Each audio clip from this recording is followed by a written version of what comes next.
Alright guys, I can't remember what we have left to do on the Civic. Are we close to startup? And I'm getting excited, man. I've been in my daily just dreaming about driving this car. The setup that it has, right? Dreaming about the setup that I had before that I changed, man. I miss driving this car, man. Dang. So let's see where we're at, what's going in it, what I need to do to get this thing started. The injectors aren't clipped, and that's fine because I don't want those hooked up yet anyway. I think I'm gonna do like Garage Pirate, that other dude. I just checked out his channel. Fill this thing with oil and then just oil start it, get pressure up before I plug them in, prime, start. It looks like I want this harness to be up a little higher so I don't have so much strain on my wires here because of the way everything's routed. A lot of the lines that I have down below the intake manifold, putting a little pressure and wiring here. Oh, that's why. I relocated one of the, I think it was like a fuel pressure sensor. It's down. I hid it down below everything here. Probably want to bring that up above some of these lines.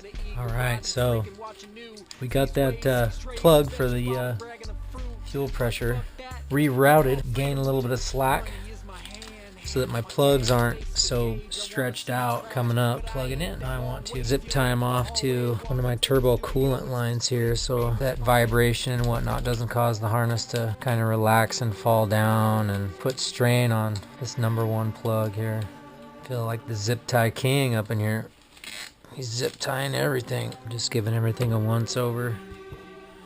Make sure everything's full and Gucci. Out of holding, we be smoking, baby, wait.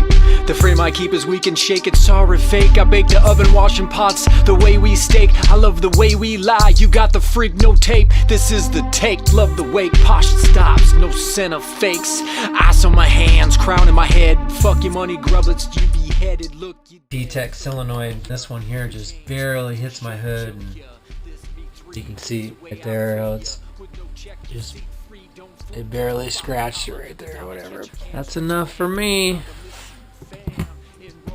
No scratches, please. Wanna take my bucks and fall me down like the fall of broken brow. You feel me now, you see your life, we all been utero. Groundos. Let's see, I got one.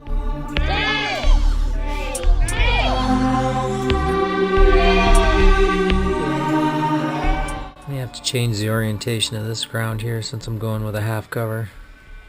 A good inch away from the belt, a little further away.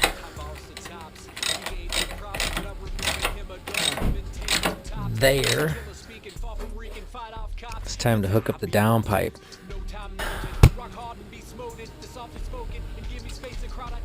Yup, gonna have to get down there. Alright, let's see if I can remember how this dang thing goes on. It's been a while since I had it on. That's my 11 mil. Gotta put my flywheel protection plate back on.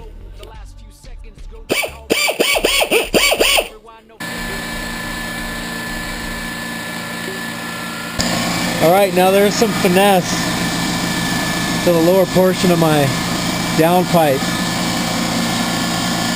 I had to reshape my exhaust going back and modify my tube from Greg at AutoWorks too in order to make it over my lower stabilizer bar, because I wanted to keep that because I really like going around corners fast, and I'm all about being rigid. Last time I did this I had my jack. I don't want to fully tighten it, I just want it together because I got a V-band off the turbo, V-band halfway down the down tube, and then a V-band to to the back half of my exhaust. I just got tired of dealing with bolts and nuts, guys. They'd break, they'd rattle, they'd come loose. I didn't even know until earlier this year that V-bands were even in the game. Like, that's how out of the loop I am with everything. Earlier this year, you know, on this car, I had 407 wheel horsepower, 315 pounds of torque. Log manifold, I think I did pretty good. A cast iron eBay manifold, because I was seeing guys on there talking about how it's only good for about 350 or something like that. With the build that I had going on and carburetor connection in Kirkland, tuned it up, squeezed that power out of it. This part over here is a bear. Hitting anything down there? They look clear.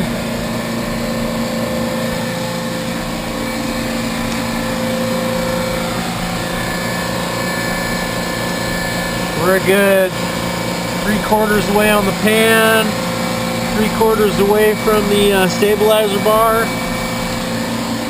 We should be clear on the O2 sensor too. Just double check that again. Yeah, clear there too. It's not hitting nothing. Man, I think we're gonna be putting some oil in this beast. Crazy. Right on, guys. It's your moral compass moment with Jay Sizz. You know, if you live in Washington like I do, you got the change in weathers out here. It's always good to check your air pressure or roll into that Les Schwab and have them check it for you. Whatever. Helps with gas mileage and safety purposes too. It's like I'm about 10 PSI too low, so I'm gonna fill that up, get some of my mileage back. Again, triple check, make sure everything's hooked up. Coolant and oil. Startup. I'm doing the 50-50. I must add water. Concentrate, you need to water it down. Shook ya, this me 3 is the way I free ya. With no check, you seat free, don't fool ya. Bottom collar, the dollar catch a can, stretch a man, do we brother, listen, fam, enroll with honor, but the feeling. I always run full synthetic. I'm running that Mobile one, 5W30 full synthetic. I got the 5-quart Moroso pan. Cause I got that good deal at Costco. I'm all about Costco deal. Holy smokes, we're putting oil in this beast. Fluids in it. Oh my gosh. Can't believe it.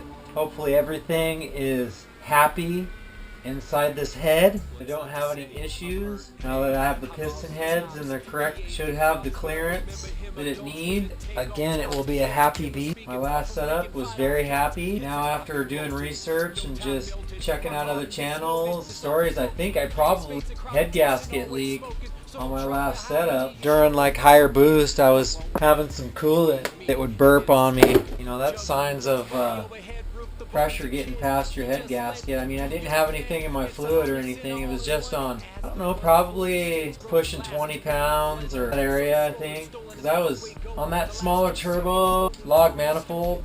I had it tuned at like 28 pounds. You know, and that was all I could squeeze out of that. You know, the flow with that setup was smaller. You know, I had the Pro Series 2 intake manifold.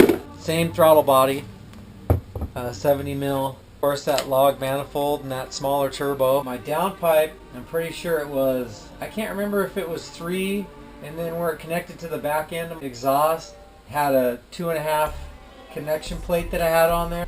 But now I'm going to be 3 all the way down, all the way out the back. Alright guys, I'm really hoping to get this thing started before I gotta get my daughter off the bus.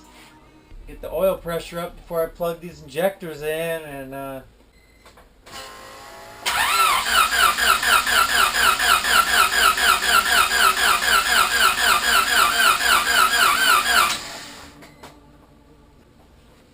heck, it sounds like if I go any more than that, I might kill my battery. Let's plug this thing in.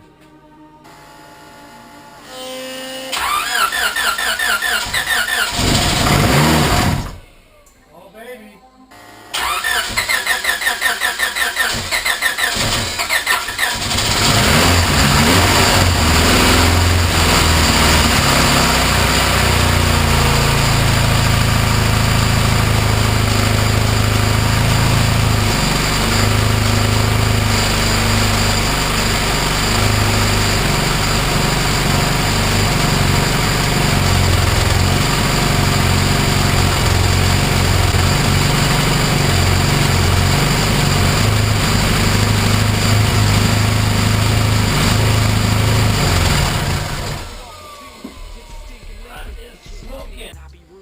Big old coolant burp, huh? See, y'all got something to talk about, at least something.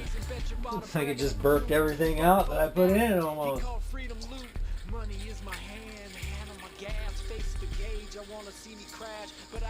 What's smoking? It's coolant.